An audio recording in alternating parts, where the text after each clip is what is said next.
Olá pessoal, esse é mais um episódio do programa Verdes Ventos, o podcast do Partido Verde do Estado do Rio de Janeiro. Muito bem-vindos, bem-vindas.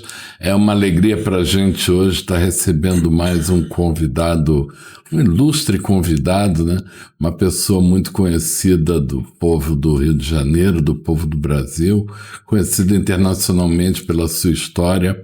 O nosso deputado Eduardo Bandeira de Mello, mais um membro chegando no Partido Verde para construir um capítulo novo na sua vida, na nossa página, na nossa história também.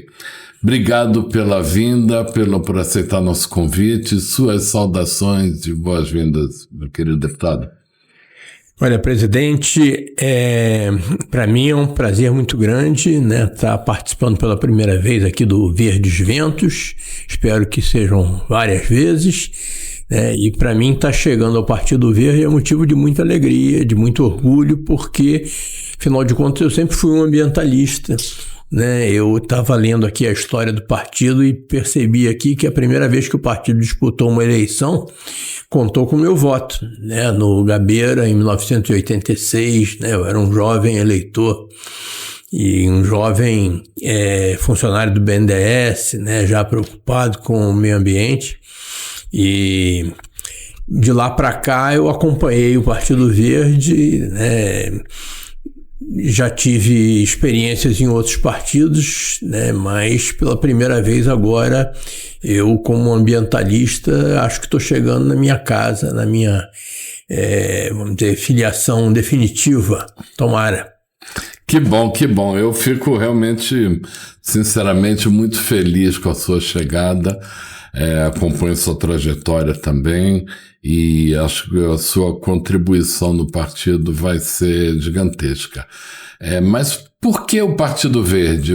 Nesse momento da sua vida, você tem um mandato de deputado federal, teve uma trajetória fantástica no BNDES, revolucionou o Flamengo, entrou na política e agora chega no PV. Por que o PV?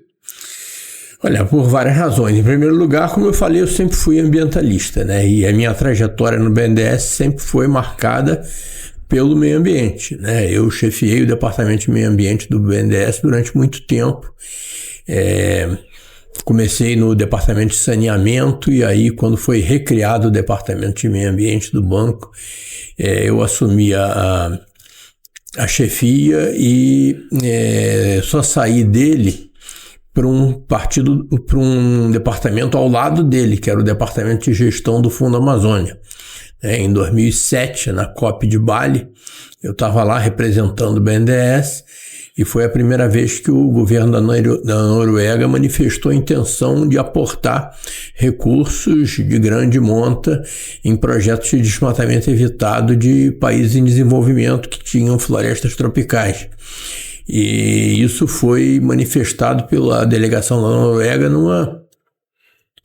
numa sessão de negociação. Acho que quem já foi a uma COP sabe que as sessões de negociação são muito chatas. Todas as vezes que eu fui à COP, eu ia de vez em quando na sessão de negociação, dava uma olhadinha e ia embora para os eventos paralelos que são muito mais interessantes, né? Aquela coisa, eu tenho o maior respeito e admiração pelo trabalho da diplomacia brasileira, aquele trabalho lá de discussão dos detalhes, das vírgulas, dos outros sims e entretanto, são super importantes, mas sinceramente não é nada que me atraia muito, né? Eu ia para as COPs para acompanhar as negociações através das informações do negociador-chefe, né? Na época era o ministro Figueiredo, né? E para participar dos eventos paralelos, porque nesses eventos paralelos você sabe de tudo que está acontecendo no mundo. Mas aí eu estava num evento paralelo e aí eu fui procurado pelo Marcelo Furtado, que era o diretor executivo do Greenpeace, que estava nessa sessão de negociação e aí veio falar comigo, olha, tá aqui a Noruega está querendo aportar acho que 3 bilhões de dólares aí em desmatamento evitado, vamos lá conversar com eles? Eu falei, vamos lá.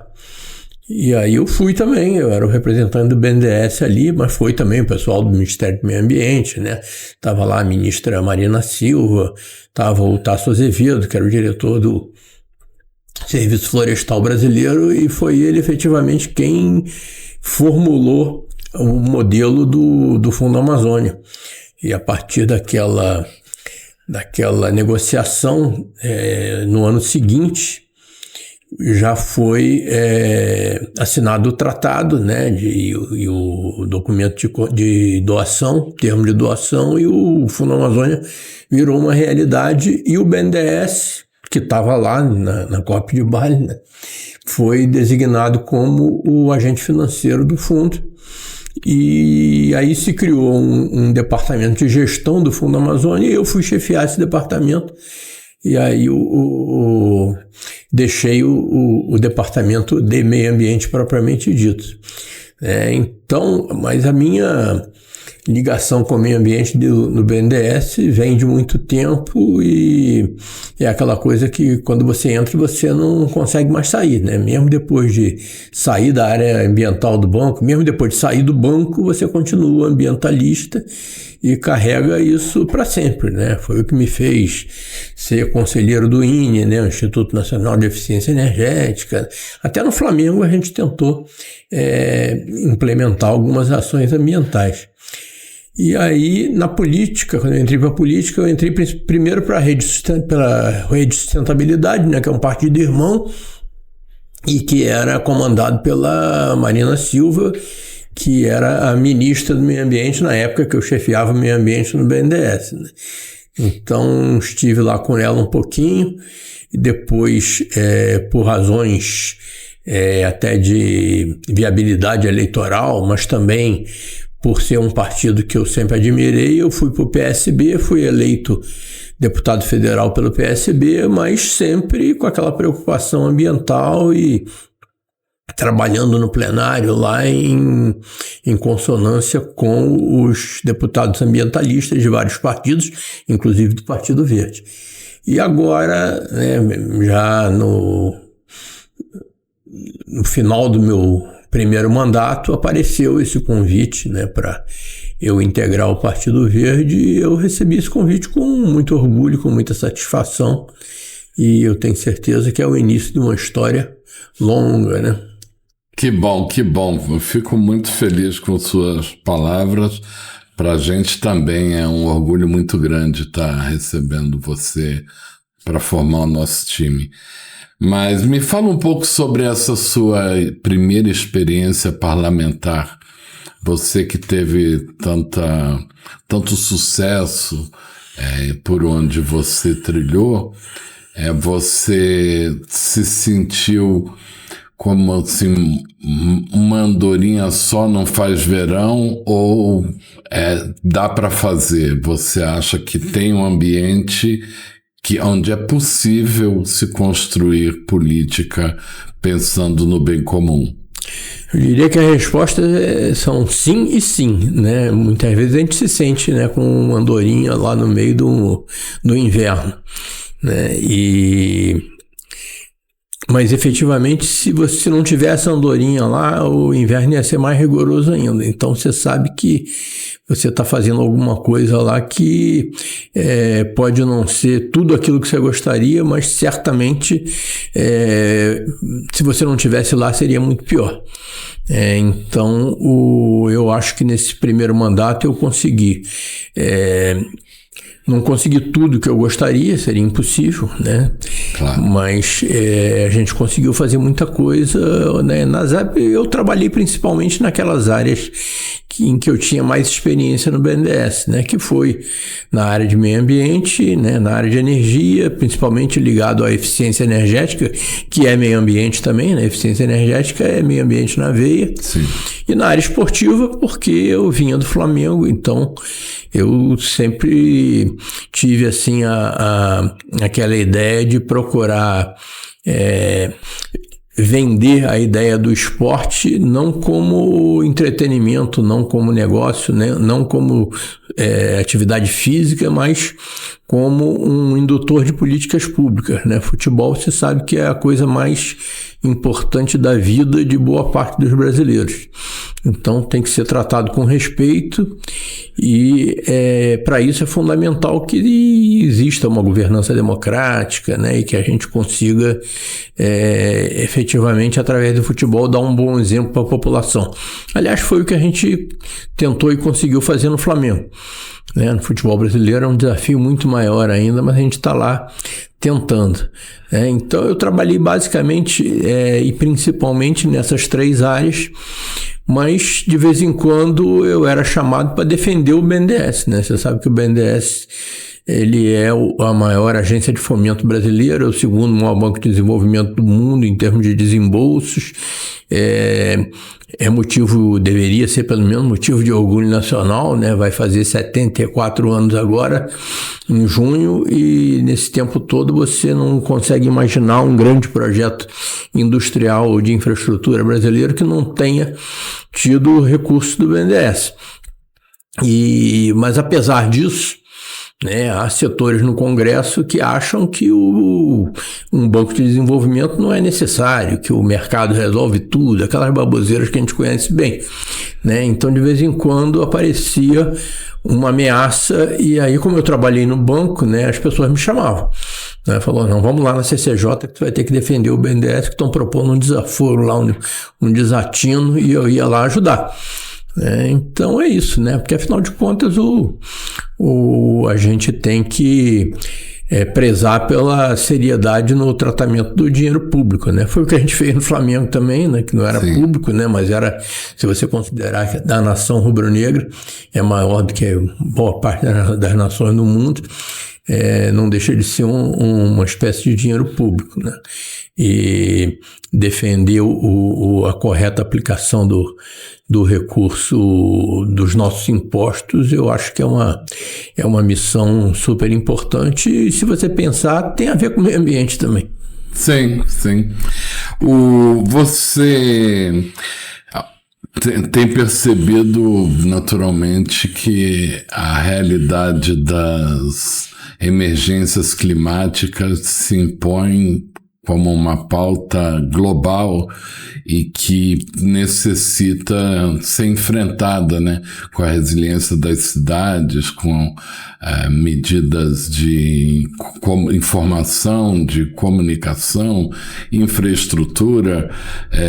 Isso faz parte da sua pauta? Você está hoje focado na questão da emergência climática? Não, com certeza. Eu acho que essa questão das mudanças climáticas talvez seja a agenda mais importante da humanidade hoje, porque aí nós estamos falando da sobrevivência, não do planeta, que o planeta vai continuar aí se a gente for embora, mas a sobrevivência da espécie humana no planeta, Se nós não levarmos isso a sério, e eu acho que ainda não estamos levando, acho que a percepção melhorou muito e tal, mas ainda não estamos levando a sério como deveríamos.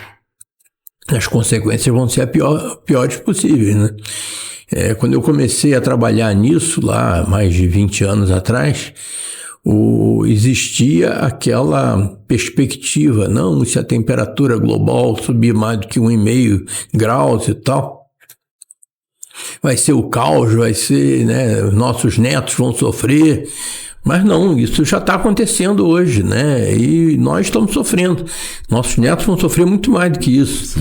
E se a gente não cuidar disso, nós estamos roubados, E essas emergências já estão acontecendo cada vez mais. Você vê que esses eventos climáticos extremos que aconteciam uma vez a cada 10 anos, a cada 20 anos, agora nós temos vários por ano. O que aconteceu no Rio Grande do Sul no ano passado era uma coisa impensável.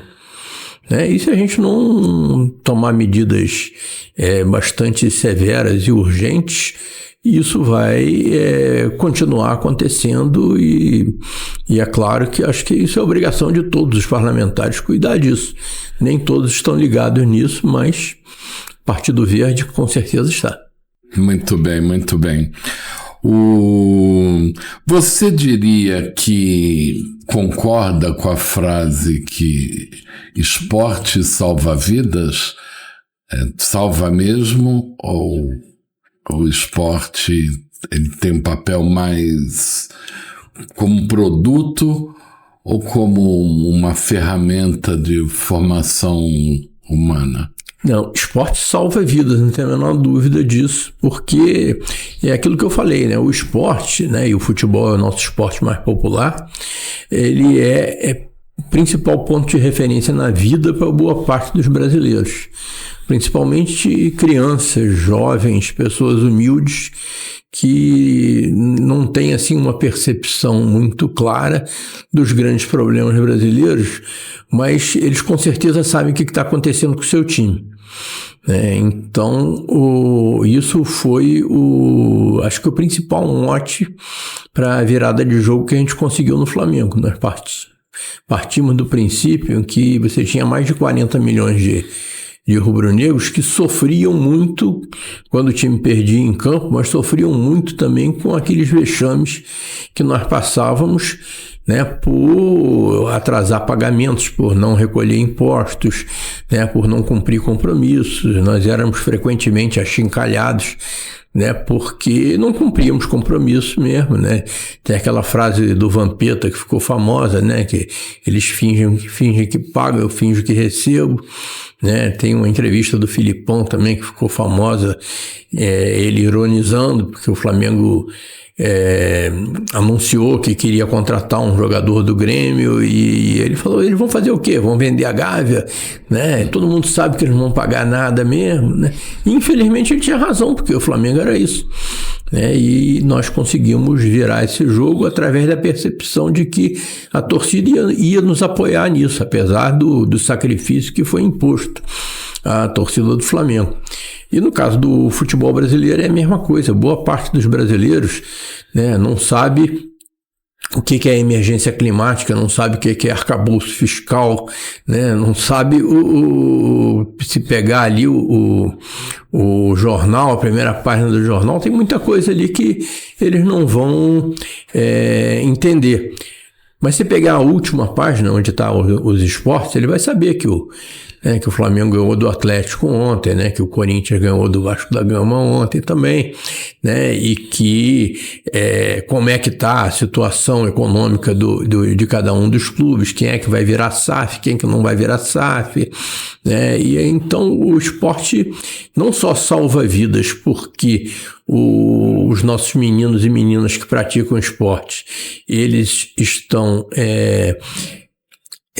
se colocando a salvo de várias tentações e situações desagradáveis que você pode passar aí na sua infância e adolescência, mas também salva vidas porque a gente, se tiver a consciência de que o esporte, se levado a sério, pode ser um excelente indutor de políticas públicas, principalmente em relação à educação, né, isso vai fazer com que o esporte salve não só vidas, né, físicas, né, como vai salvar aí talvez a nossa perspectiva de crescimento e de desenvolvimento nacional, que se o esporte e a educação tiverem de mãos dadas, você vai conseguir melhorar muito os nossos índices de educação, que são paupérrimos, mas vai conseguir melhorar o esporte também. Eu tenho a menor dúvida disso e é atrás disso que a gente está correndo. Muito bem, muito bem.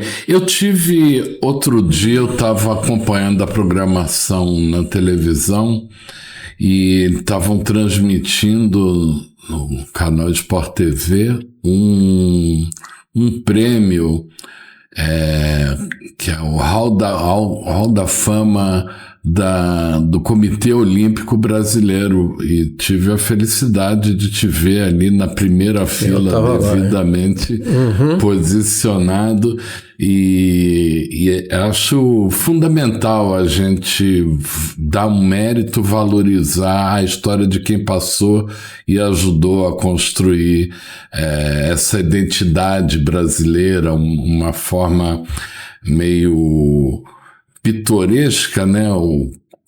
Que é admirada por todo canto do mundo, né? O jeito do brasileiro não só jogar futebol, mas de praticar esportes, inclusive esportes... É uma homenagem aos nossos heróis, né? Aos nossos heróis.